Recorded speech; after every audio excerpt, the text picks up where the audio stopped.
Many thanks again for staying with us on the program TMI Monday.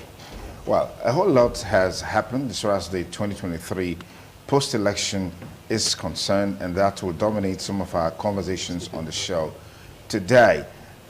Beginning with the talks that INEC ordinarily should have suspended the collation of election against the background, election results against the background of some of the misgivings has been one of the most topical issue. And then last week, the media space was actually dominated by the talks that some unscrupulous elements, let me use the words of security agents talking about DSS, that are plotting to disrupt the inauguration of Mr. President. And some have also come out to say, look, if the DSS, being the secret police of the nation, have such an information, they should have just gone all out and named names, and that perhaps would put to rest all of those allegations and counter-allegations. But let's get the discussion on by meeting our panelists for today on the show. First, let me begin from my extreme left, Barrister Dele Igbeneghu, a lawyer, constitutional lawyer, public affairs commentator. Barrister Igbeneghu, thank you for joining us on the program. Thank you, Mr. Okumusto Okosun, for having me. Hello, viewers. Pleasure to be here again. We have with us Frank Ehiosun. Frank Ehiosun is an author and a public affairs analyst. Thank you for joining us, Frank. Oh, great pleasure. Barrister St. Michael Agwauge is a civil rights lawyer, human rights lawyer. Thank you for joining us. Thank you so much. It's a pleasure to be here. All right, let me start with Barrister Igbeneghu. There are a whole lot of misgivings about the conduct and the outcomes of the 2023 presidential election. I mean, those issues that emanated from the elections will definitely be there for a long time to come. As a political watcher, as one of my friends and colleagues would say here, what if you were to rank those misgivings, which of them is topmost as far as the election is concerned? Well, I think the one that is topmost is the failure by INEC to have ensured that these results were electronically transmitted. I think that is the one that is topmost, because the perception is that that gave room for a lot of hanky-panky. I don't want to say shenanigans, because that is left to be established in the court. Okay. But the expectation and the assurance prior to the election, pre the election by INEC, was that from every collation center, the results will be electronically uploaded. And so, you know, if it's uploaded, there will be no room for human intervention. But that was not done. And I think that ranks most at the top of it. And that's really rise people you know, up. And most people are very unhappy with that. Because the suspicion now, I'll use the word suspicion, because it's yet to be established, is that between the centers and where they were to deliver the results, a lot of changes, you know, were done in places where, for example, one party would have scored 1,000 by the time it's been delivered. You see cancellations and mutilations and all that. So, and then at some point they told INEC, look, this thing is serious enough for you to take a decision momentarily to stop, you know, this collation, because it's leading to nowhere. But that obviously would have been a serious indictment on INEC, and they just wanted to, you know, just see the process through, you know, get it out of their hands. You know. Is there a provision for INEC to have done that? Yeah, I mean, look, INEC is the umpire, and if a referee is you know, officiating a match and there's something that is terrible going on, does the referee not have the power to say, look, this thing has, I mean, we can't continue playing? For example, you are playing the match, you discover that 4 of the players on the other side are underaged. I mean, just, are you going to say continue? Well, at the end, you go to court. You know, you go to court. And so INEC is the one to take the decisions. They ought to have done the needful at that point. So what we have now is that the majority of Nigerians feel totally upset with the entire system. They feel that they were disenfranchised. They feel that their votes did not count. And that is not good for our growing democracy. We should have passed this stage by now. And we trusted this INEC to pilot us through this stage, to have a rancor-free election. Is it too early for us to assume that votes didn't count when the president-elect has emerged? We're waiting for inauguration, and also the court is yet to establish that, as it were. You see, there are two levels of this thing. The last, of course, is when INEC announces the results and there's a president-elect. But before that, people must have a feeling of buy-in. They must have a feeling that, you know, I mean, if you voted, you knew where your unit result, you knew the result, and then you hear it announced, and it's different from what was there. So you can't escape that feeling. Okay, let me pause you there. Yes. Frank, give me your take on ranking these misgivings about the outcomes of the election. In my opinion, I think what I would rank as more unfortunate is the lackluster response of INEC. In any human exercise, there are room for flaws sometimes, some unanticipated misgivings. Things may go the way you don't quite plan. But your response to it on time is key. But the seeming silence, unhealthy silence. We watched the course of the collation when some agents of parties in the venue asked similar questions very intently. And the INEC chairman said he would respond to it. He went on and on and on. Hours went by, days went by, no response. And that's smacked of the increase in lack of trust, which has been quite a factor over time in the country.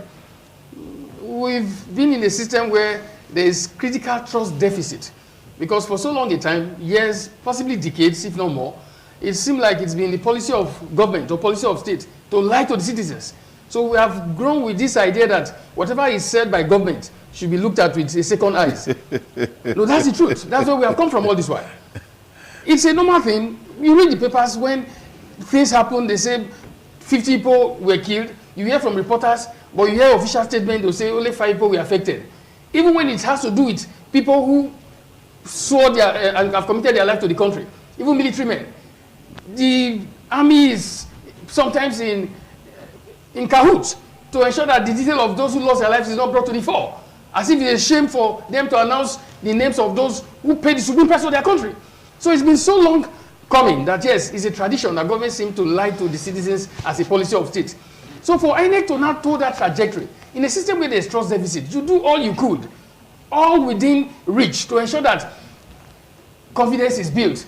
Because without confidence, even the concept of nationhood simply hits the rock. See, countries that we look up to, let me also look up to, nations in other parts of the world. See the UK, for example. There was an accident that took place, I think it was in 1996 or so, where a football match took place between Liverpool and, I can't recall the other team. I think it was about, there was a stampede and more than 80 people or so died. More than 30 years or so, almost 2.5 decades after. The government still resorted to setting up a committee when there were findings or rumors of certain possibilities that were not properly examined. And they brought out the report because let people know that government is concerned. If it has to do with a life, if it has to do with even the concern of a citizen, government's interest, government's passion, government's commitment is at stake. So, but INEC made a mess of that, unfortunately. I watched some of the episodes. I said, what will it take the INEC chairman to just keep people informed? Let's assume that it wasn't intentional. There was a flaw. It's a human exercise. We see how it happens in other countries. If you see the US, for example, where a crime occurs in a state, even when they don't have the criminals yet, you see the police chief of the community addressing, people feel, oh yes, okay, we are being updated. Oh, this is where it is. Now this is how things are going. There is no room for lacuna for people to now depend on suspicion. So that's why I said my blame on INEC is not as much as there was a flaw in terms of the beavers uploading the results. Though that one is quite a host of different color. Because the science that INEC is talking about is not known to so many experts. As we read, we Google, knowledge is now globally available to all and sundry. It's a click away. No matter how expert you are in a field, A 14-year-old kid can, in a matter of hours, embark on a few clicks, and you get details that you may have researched for years to attain in the past. Yeah. So, to say that a device that works on electronic notes, you could transmit the same election, the one for the House of Rep, the one for the Senate, and suddenly the one for the presidency could not go. But it couldn't go, not because it wouldn't have gone, but because INEC denied access to those who are supposed to upload stuff. No, INEC said the server packed up. Ah. That the server went down. Yes. No. The one No, you are saying that you are making it look like it was a deliberate thing on the part of INEC. I want to quote what INEC said. Okay. Till tomorrow, they just changed that before. They said they were glitches. It is glitch, they called it. Yes. They didn't say server. Whose server was used for the others? That's why I told you that the sense of that network. It's not understood by anybody. It's not known by anybody. Even by those who produce those devices. All right, thank you, Pastor Egwagi. Let me get your take as well on the rankings of some of these shortcomings that we observed in the election. Yes. My own take is not to come here and criticize INEC. And so it's to commend them? Not to commend, okay. not to criticize. Okay. There have been too many criticism, and I understand that there is no perfection in humanity. There is no perfect election anywhere in the world. In the United States of America, the election that brought the current president is still being disputed by Donald Trump, even to date. However, I cannot sit here, to speak on behalf of INEC. I'm not holding brief for INEC. My own, observation had to do, with a semi, gaffe, and it has become a recurring decimal in every election. That was the trend in 1999. That had been the trend in up to 2011, 2015. Again, it's 2023. I expect that by now, INEC ought to have, gotten it right. Why do we, continue to experience logistic failure on the part of INEC with every election? There are some, polling centers where materials were not delivered up until 2 p.m. Some even 3 p.m. Some even 4 p.m. We had reports that some centers, people had to, vote, up to about 7 to 8 p.m. in the night. Why keep people, up until that time? However, there was the level of, violence in this election was humongous. Ethnic profiling was very, very alarming, embarrassingly so. It is not the job or the responsibility of INEC, to deal with violence or ethnic profiling during elections. That would have been the responsibility of the security. Shockingly, the security did not show up, especially in places like Lagos, where people of certain ethnic descent, were being profiled. There was a high level of voter suppression, to the extent that a popular figure came out in the social media to make certain provocating statements. He was not invited by INEC and by the police, nor the DSS, any of the their sister agencies. To me, the man was being treated, as a sacred cow. Even though he later, came out to say that he was referring to a certain Mama Chukudi, close to Igbo Sahir. I still believe that not inviting him, gave some form of feeling, it was a confidence, booster, to those he was leading. And those people eventually, came out on that day to rain mayhem, on voters. you know, what he predicted in that video eventually came out to pass. So that is not good for our democracy. However, in our quest for, you know, progress and development, I understand that it is not a sprint. It is not even a marathon. It is a way of life. Okay. You know, I believe that, you know, if, you know, the process is not truncated, you know, if the process is not, you know, intercepted, at some point, you know, we will get it right. Okay. Master Delik Binijo, let's get back to you. Yes, sir. Right now, the country is inundated with talks about some clandestine moves to truncate the inauguration of the president-elect. I mean, the DSS came forth with a statement that they have on good authority plans, plots, strategies by certain individuals we don't know to do that. What does this portend for the country? This revelation by the DSS and also plans to protest on inauguration day by these same set of elements? Well, first of all, there are two issues. The first is the protest. Protest is legitimate. Nobody should stop people from protesting peacefully. You can't, in a democracy, stop people from expressing their expression. They must be allowed to express their opinion, either for or against. It's allowed. It's done.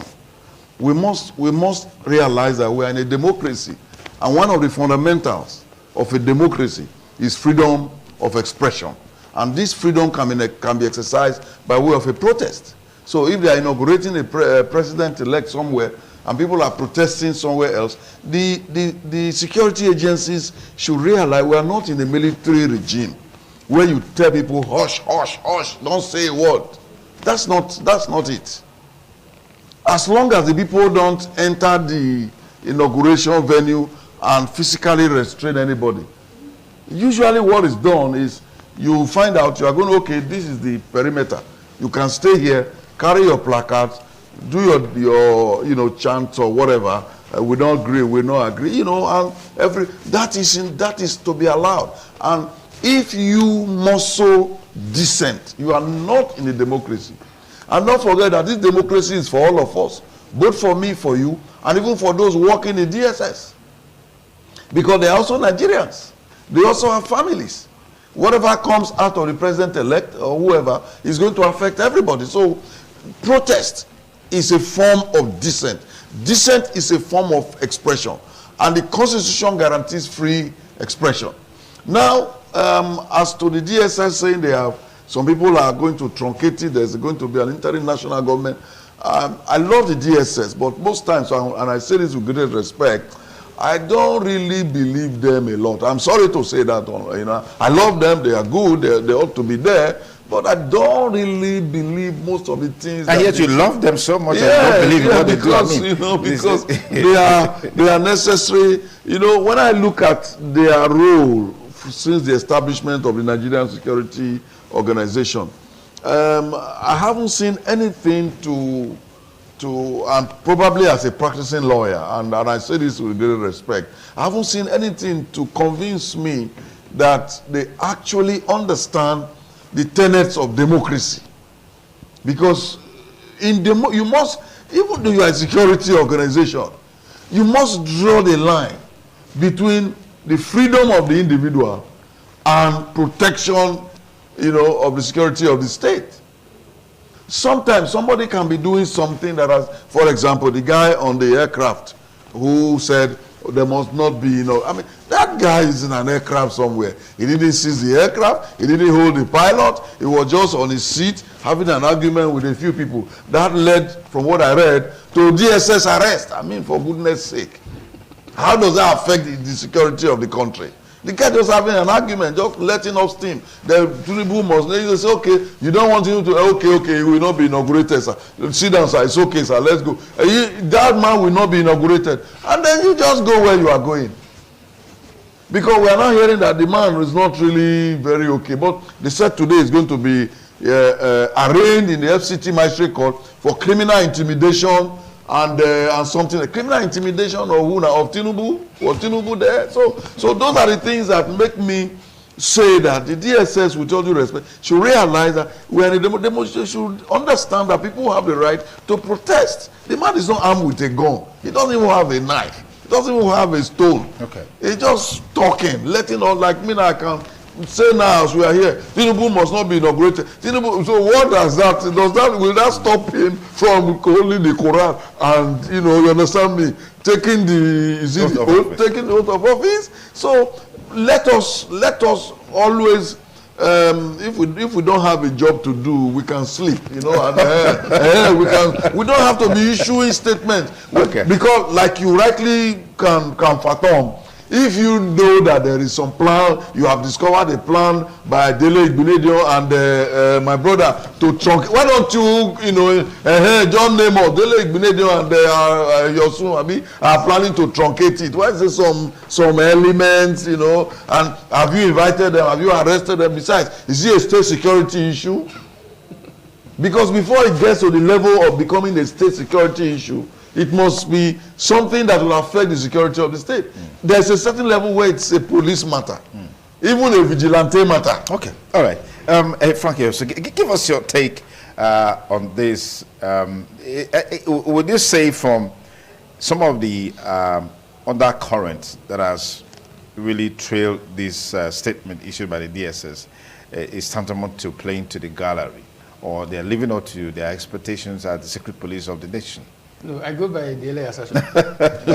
I'm asking a question. I didn't assert. I'm asking a question. Okay, I accept the first question as the purport of the action. If there's anything like being more than tantamount to play to the gallery, that is what it is. It's marks of being unfortunate. For Christ's sake, we should be a serious nation. Even in the days when they were formed as NSO, you know, their existence came into being after the Murtala Mohammed stuff, when the government at the center felt that the SP then under the police command wasn't effective enough, in quotes. So they need a special organization for protection of the power block, the powers that be, in quotes. That's the essence. That's what led to their existence, and of course later they became the DSS. Anytime I recall the statements made, I try to fathom, and my comprehension capacity seems diminished. Because I can't reconcile, I don't seem to be able to dot I's and cross T's. How can an organization with such reputation be talking to the public, and you make it seem like kids in kindergarten are more critical in their capacity to think? You say they are people. What is your mandate as an organization primarily? If you know they are people, you have the tools of office by which you know most of these things before they even have the flesh to find expression. Nobody has been invited, no interrogation. You don't operate like, I see it's like a blogger that released a press statement to excite the crowd. That's how I view the statement. For Christ's sake, they operate in the presidency. If there is any such threat of international government, in fact, it gets more convoluted. Where will it come from? It's only those in power, the president and the national assembly, are the ones that can declare state of emergency. Is he Obi or Atiku that cannot even do possibly lead a successful protest if there is no proper guidance of the security agencies themselves being involved in ensuring that there's safety? Are they the ones that want to declare state of emergency? So it doesn't add up at all. And people are asking questions. How come it came a few days after, in quote, some chieftains of the ruling party made comments in that light, and a few days later the DSS is coming with such a report? In the DSS, they have men with high-level education in different fields. They have lawyers. For Christ's sake, in Nigeria it is structured. It is not possible that such could even happen as it were. Even if today the president is not there, the vice president is not there, there is an organogram. There is no vacuum at all. The president is out, the vice president is out, the senate president will act in his stead. Yes. If the senate president leaves on the 3rd of June when his tenure elapses, the law is clear on it equally. The chief justice will continue from where he stopped. So where does how could an agency so highly reputed think out of the box without recalling that there's a constitution? I see the person that wrote that piece having the mindset of the IBB days, 1993, because there were references. Well, isn't this part of their engagement with the public to ensure that the public is up to date, is abreast with the happenings in the country? Because you You referenced that a while ago, that every now and then your biggest concern, particularly with the election, for example, INEC chairman was, his attention was drawn to some of the lacunas and the misgivings. He promised to address them, but he never did. No, but that is a house of different color. The people who have the primary right of complaint, they have spoken extensively. They have gone to court. They've told their people in the public in very clear terms that no such stuff, people should not resort to protest. It's only in Abuja that there's even been some bit of protest, like almost on a daily basis. And they're very peaceful protests. And the protest is not only against, it's also for. You have those protesting for the president-elect, you have those protesting against the president-elect, and they have the right to so do. You don't stop them. But my point is, the DSS, if something has attained the level of security concern, what they need to do is to act and do what they are mandated to do by the law. In Germany, about a month ago or thereabout, we saw what happened when some folks driven by Nazist ideology of decades past had plans to truncate the government. The security organization did not come out to make an announcement. They took action. They have evidence. The guys have already been taken to court. Okay. The matter is ongoing. That's how they should operate. Not coming to make public announcement. I'm very disappointed. Okay. All right. Master St. Michael Agwalgi. Should they speak more or act more? Well, my disposition to what the statement issued by the DSS, I think it is timeless. I think it is apt. I think they have done the right thing. You know, against the backdrop of the interview. I watched an interview of Dati Ahmed, the vice presidential candidate of Labour Party, on Channels TV, with, anchored by Shehu Okinbaloye, when he was issuing a threat to the state, saying that the president-elect, should not be sworn in, and that if he's sworn in, that will be the end of democracy. Democracy will be dead. And I was wondering. I saw his demeanor. It was very, very irritating. It irritated me. It was very, very immature. In fact, to me, I was happy that Nigerians dodged the bullet, because he didn't act, as a. So where was the bullet? His behavior was not. Bullet coming from? Who shot the bullet? At all. Who shot the bullet? Look, Dati Ahmed benefited from the same process that is quarreling against at the moment. There was a time this same man ran on the platform of CPC, and he was declared the winner. He was sworn in as a senator of the Federal Republic. The man, who was the runner-up of that election, didn't protest, didn't say Ahmed that he should not be sworn in. The man quietly went to court and submitted himself before the tribunal. After a couple of months, the Supreme Court decided that he was not the rightful owner of the mandate. It was retrieved from him and given to the rightful person.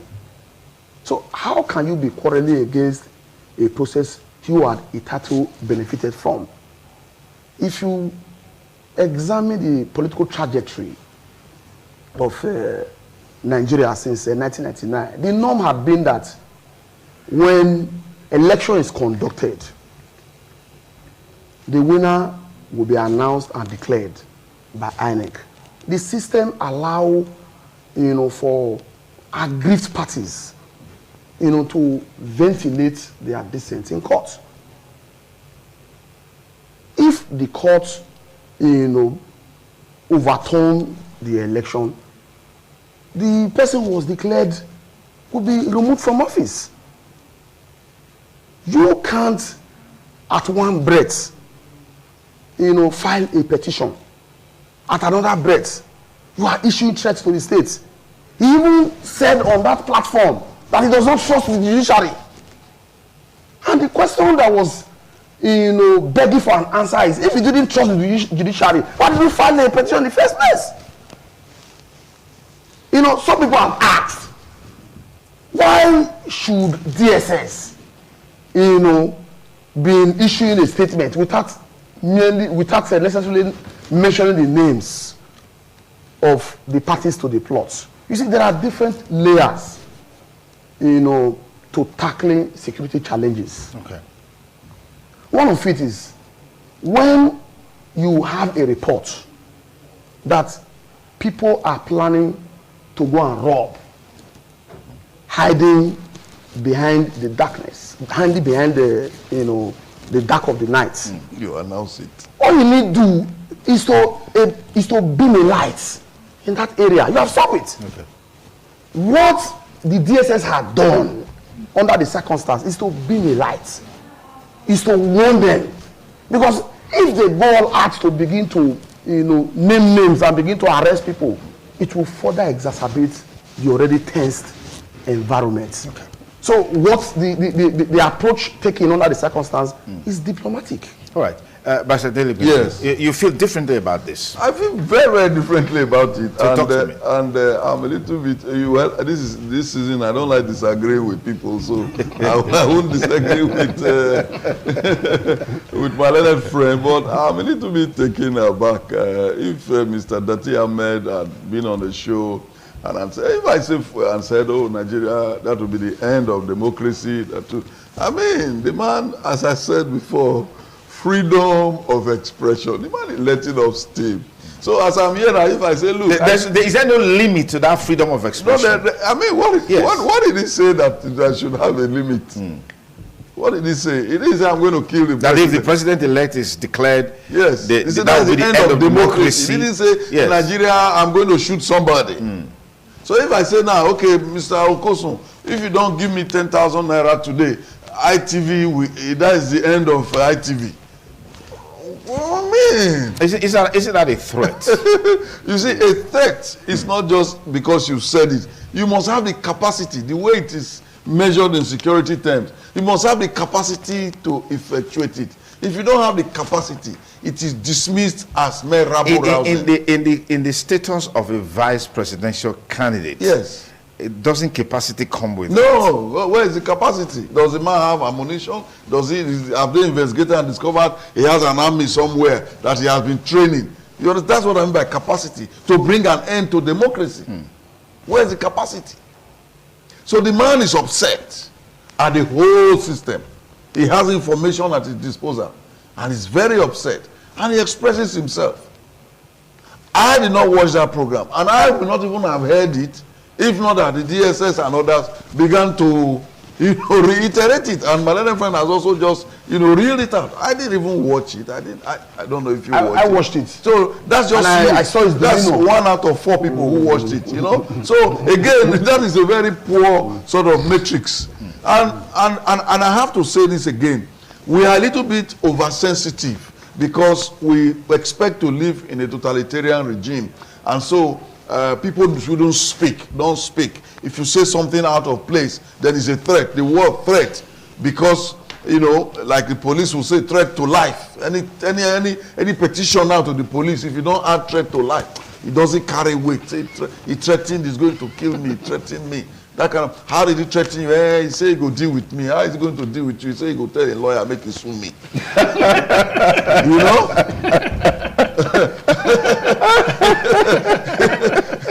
So that is, and again, I say it for the opportune time.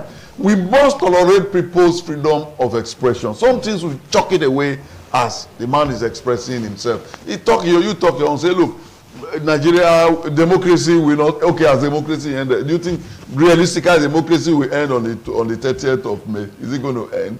So this is just part of it. And like Emmanuel said, if they discover they should beam a searchlight on it. You see, when you cry wolf, you know the story most of the time.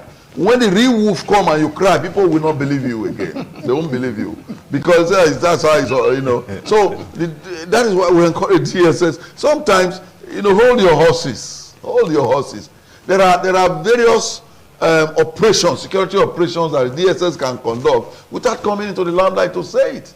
If you find that Dele Igbenedion is planning to truncate democracy, I don't know how anyone could do that. Anyway, Aso Rock is the most heavily guarded facility in the country.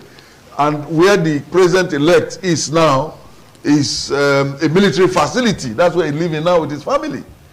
Under very serious, protection, both himself and the vice president-elect, whether we like it or not for now. So, and I mean, I don't know how someone that Ahmed is going to break into the place and, is going to, like Jackie Chan, kick somebody, give somebody a blow, jump over a wall, and stop the inauguration, and like a Hollywood. So, look, let's be realistic. Okay. All right. Please, let us realize that people have right to speak, and let us recognize it. Thank you, sir. Frank Ehiosun, these revelations, are they in any way indicting the process of the election and perhaps the government of the day, as it were? To a large extent, to a very large extent, I think that is the case. The dirty stuff, for example, I watched it. I've watched that piece not once, not twice, not 5 times. When the guy said democracy will end, it wasn't an end in itself. The argument was premised on a fundamental. He had a viewpoint anchored on the 25% FCT. That's what he said. That from what is written in the Constitution, that FCT is stated very clearly. So that if there's no compliance with what is written in the Constitution, democracy, in its perspective, would have come to an end because respect was not given to the law. So when people say democracy will end, it wasn't in that flagrant use of opinion or capacity to ensure that democracy is truncated. No, he anchored his argument on what he read in the Constitution. That's not to say that that is the end of discussion, because, of course, the Supreme Court will give his viewpoint on such stuff. So he aired his views that amounts to nothing ordinarily, but anchored on a fundamental as it pertains to a point in the Constitution. I think that all this hue and cry, to tell the truth, is because the system, as it were, doesn't feel comfortable. When you do something that is untoward, and the people in your environment who you feel are primarily affected by it don't say anything, you get more scared because you are wondering, this guy isn't complaining. No hanky-panky, nobody's bickering. You now begin to conjecture. You begin to, because of the fear you have on the inside, you give expression without recourse to the people's conviction, but your own fear. So I see the government in this light, the DSS inclusive, towing that line, where it's a case of the man who is guilty is afraid that nothing is even happening and is using conjectures to try to test the pulse. That is where I see that statement by the DSS. On very clear terms. Produce the statement again, everything that was written there, what were they set up to do? You have intelligence. That some people who are don't know these people, you are the ones that would know them. What is their reach? Are they beyond the reach of the state? What is the credibility of the evidence you have? If it's not actionable, why do you come to make the announcement? Now, you, an agency of government, have the audacity to use the word frivolous judgment. You are indicting an arm of government that shares equality with the arm of government that you work under. Because that is an indictment to the judiciary. From the state security service, it doesn't make sense. It doesn't add up. That's why I said, if you produce it without recourse to critical thinking, it doesn't really add up. They say frivolous judgment. So is the DSS of the nation telling the world that one of the arms of government that shares equality with the executive and the legislature gives out frivolous judgment? In what capacity do they make such affirmation? It's only the court that can declare anything, whether it's frivolous or it's real or rigid. So you see that component, he's a lawyer. He's a lawyer. To thank God they know better.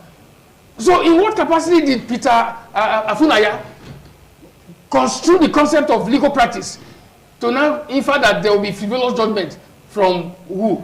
Then international government, like I said before. The only time that thing happened, it didn't happen from the blues. It happened because there was a decree, a crazy decree as the case may be, that put the constitution aside. Apart from then, has there ever been a time where we had international government? So if you're not bringing a concept that happened when there was no constitution, you are giving value to it in this time. You are the threat to the system and not even the people that you are inferring. That is why I see it. Because if anybody has done so, we are not talking to babies. We have intelligence organizations all over the world. We know how they operate. I made reference to Germany just now. It barely a month ago. They didn't come out to make an announcement. They have evidence. They arrested the people. They picked them up. The arms, everything in view. Those people will be serving lifetime in prison. That is how security organizations operate.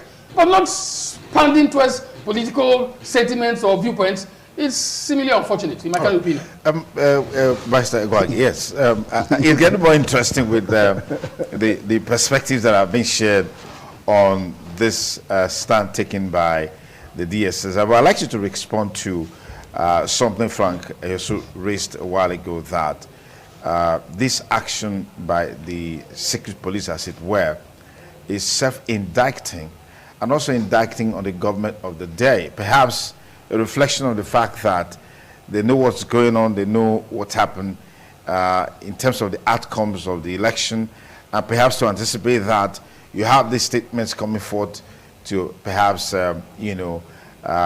put the people in check in some ways. I'd like to get your take along those lines. I'd like to revalidate the position of DSS again. That they have done the right thing, and what they have done is very, very timeless. You see, my friend Frank Eyosu tried to interpret the statement of Dati Ahmed and struggled to give it a context under which the statement was made. Eyosu may have had that interpretation, but that may not be the construction of the statement by people in the streets. I'll give you an example.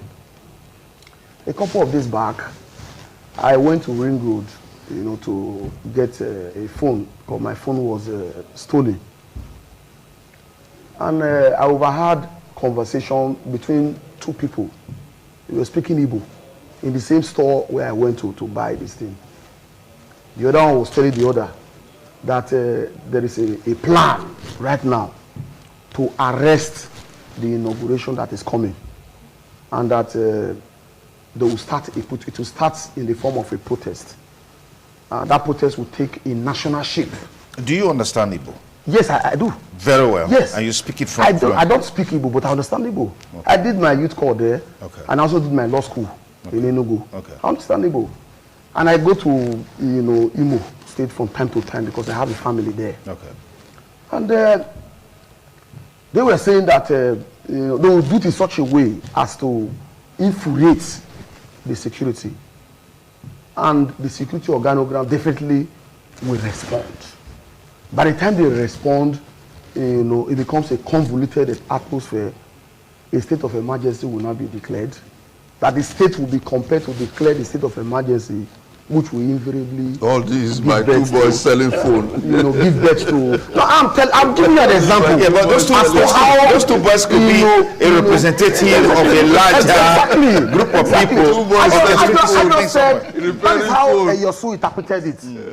Are you getting it now? Yes. Those two people represent, a larger class of people who interpreted, the statement by Obi Dati differently, and they have hope that this may not be the end, and that the inauguration will not take place that day, and that inauguration is going to be arrested. I warned my friend right there, because I had to interject, and they were surprised that I understood what they were saying. I said, you are my friend. If anybody call you out for protest, don't go. Because if you go and anything happen to you, nothing will happen. So please, do not sacrifice your life for these selfish politicians. Are you getting it now? So, I believe, sincerely, without mincy words, without any form of equivocation or any shadow of ambivalence, and I want to say it here, that the security apparatus were set up simpliciter, to look out for persons who are trying to breach the peace of the state. Once that is established, they have the duty and the responsibility, to stop it. What the DSS have done in the circumstance is predicated upon an intelligence, gathering, mechanism. They had, deployed their personnel who had gone out, to identify, these spotlights. They reported to the appropriate quarter. So what they are doing in the circumstance is to beam a searchlight and to warn the persons involved that don't dare. If you dare, the full wrath of the state will be brought down. Isn't that denying them the right to protest? You see, my learned friend here keep making reference to freedom of expression, the right to freedom of... There's no right that is absolute. It was Montesquieu who said that man was born free, but everywhere in chain. The right to freedom of expression has its limits. If it does not have limits, I cannot come here and begin to tell Sonny Duke, you cannot sit on this chair. If you sit on this chair, I will break your leg. Because I have the freedom of expression, I can come here and say whatever I want to say. I cannot come, on this air now and begin to make statements that would incite insurrection, that will incite people, to begin to, attack the state. It will be interpreted to be treason. There's a limit to every right, and people should understand that. All right, Barrister Dele Igbenedion. Yes, yes. Again, I said this season, I don't disagree with anybody. But you have a right to disagree with anybody. You have a right to disagree with anybody. Because I will so ask you for vote. So I want to be your good book. Otherwise, I would have disagreed with you. With due respect, your interpretation of these things is I'm sorry, I'm looking for the right words. You see, man is born free, but we see him in chains. That is why democracy was set up. It is because of concepts like that man was born free, that democracy was introduced to give vent to the freedom of man. In the American Constitution, which is our guiding document, 3 things: 1, life, liberty, and the pursuit of happiness. Life, liberty, freedom. So in Nigeria, and I understand it because I don't even understand the Constitution of Nigeria with all my years of experience. And so how do you practice? Really, they practice with the Bible. Because and I say that not to demean the Constitution. It's a huge document with several sections and several parts. With how many pages? It's a little bit like the Bible. They say that the more you read it, the more it opens doors for you, and people are still studying it. They don't still fully understand it. So that's me, who is a practicing lawyer daily. Then imagine the SSS man who probably looked at the Constitution when he was in SSS training school. Or the policeman. There was an incident where a colleague of ours went to a police station and was telling them that you have detained this person for more than 24 hours. They said, what's wrong with that? So he brought Constitution and was reading it to them. They all started laughing.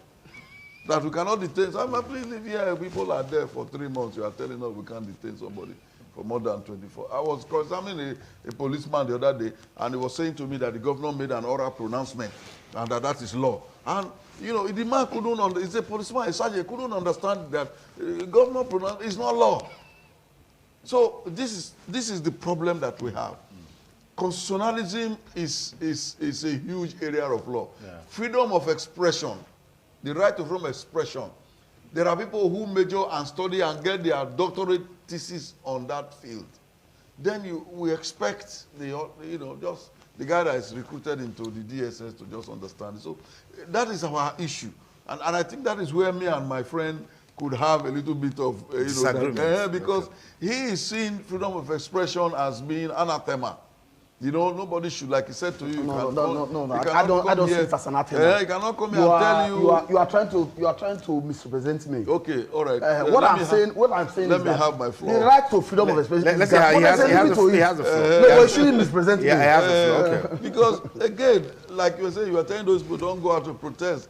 Otherwise, anything you see, you take it. You see, that's because we don't understand the concept of protest. We think every protest is a threat to national security. And if somebody must get shot, the police or this must shoot somebody. Because the person say, hey, we want water, we want water, we want water. If we don't get water, you just shoot the man. Even abroad, there's things called water cannons. Water cannons. Before you resort to, there's even rubber bullets. Before you resort to live bullets, the thing has reached the high speed. Very, you know, if first use water, ordinary water to try to, that is when they become riotous, not when they are, you see, they can occupy the city center. You try to persuade people because it is their right. It is their right. Just like you have a right to be sworn in, they also have a right to disagree. You can't say to them, get out of this place. No.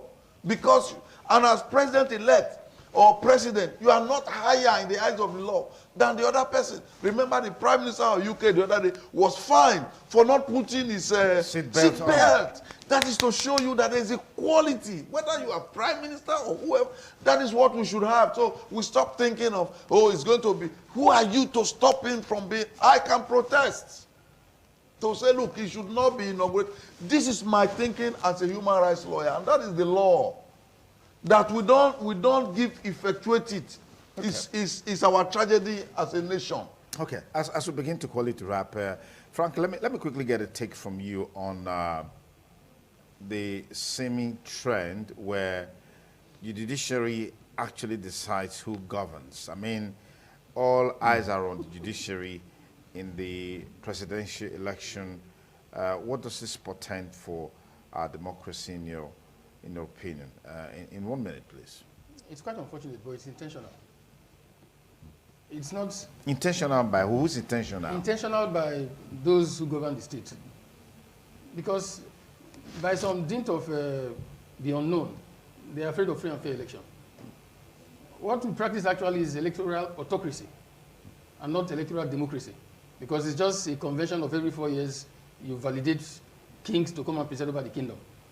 Unfortunately, Aristotle affirmed about 350 BC in his Piece De Politica, section 1212, very categorically. He said in a democracy where the law is supreme, the best citizens occupy the government, and that democracy will survive. But where the law is not supreme, that you have a system where people lead by discretion, like a monarchic system where a few preside over the affairs of state. And he said that at that time, over 300 years before the time of Christ, that democracy will collapse. So the system we have in Nigeria is like that because it's intended to be so. To conduct free and fair election is simple. Our election in this country is about the most expensive in the world. The more money is spent, the more messed up the exercise scene. That is the truth. And what is the foundation of that is impunity. That is the truth. The Electoral Act that was just done, kudos to them. There are some good things, even if unfortunately some of the things in there are equally a little skewed. To an extent to ensure that it's the people that make the choice. For example, see the President Electoral Guide, where INEC said that if there's violence in a unit or where election is conducted, you don't go back there to repeat it. That has not given people a new mechanism for rigging. All you need to do on that day, look at where your opponent is winning, shatter it. So you now see that even when the intent of the law is supposed to be to ensure that people make the call. Yeah. But because those who enforce the law swim in the pool of impunity and nobody is held to account, people take advantage of it and the system is getting messier, even when laws are made. So there is only one way forward. Nigeria must place premium on the law, like he said just now, in a country where the Prime Minister is treated like the artisan in the streets. Equality of everybody before the law. That's the only thing I can guarantee the continuity of the nation state. Otherwise, all we are going about will seem like going around in circles without making any progress in any direction. That's the truth. Barrister Agwagi, final take on this. Well, my final take is that democracy, is a work in progress in Nigeria. We should alight, to thrive. again is that the laws we have in Nigeria today are not actually the problem. It is the people that are actually the problem. Why do I say so? If laws are enacted with beautiful objective, purpose and intention, and those, for whom those laws are made, continually are not seeing the intention to circumvent that law, we will remain where we are. And that is, the state of the nation. All right, Ambassador Dele Gunenyo, what's the story? Well, just listening to him, I just regretted that I didn't pay more attention to Aristotle and all those people when I was there. I found them boring as Socrates, Aristotle when I was studying. So, but I mean, the point has been made. Yeah. My learned friend said it's a work in progress, and I agree with him. Okay. Except that we're a little bit slow about these things. There are things We shouldn't really be that slow. Yes, because all the knowledge that you need is already there in the public space. Just adopt it and then move on. I voted in the UK in the last election when I was there because I'm a resident there and I still vote there. Okay. I walked with my wife to the polling. We voted and then we left. There was no violence. There was no outcry. There was nothing. I mean, what is? You mentioned UK. UK is so far an advanced country. In Ghana, they do election, no public holiday. People do no public holiday. If we know how much we lost every election day is enough to transform some mini states. Okay, that's a wrap on this segment of the show. I mean, the problems are many and the solutions are few, unfortunately. That is why it's important that at every opportunity that we elect people that have the capacity, the competence, the ability, the knowledge, the skills, and the requisite disposition to be able to make a difference so we can solve most of these problems and put our nation on the trajectory of development.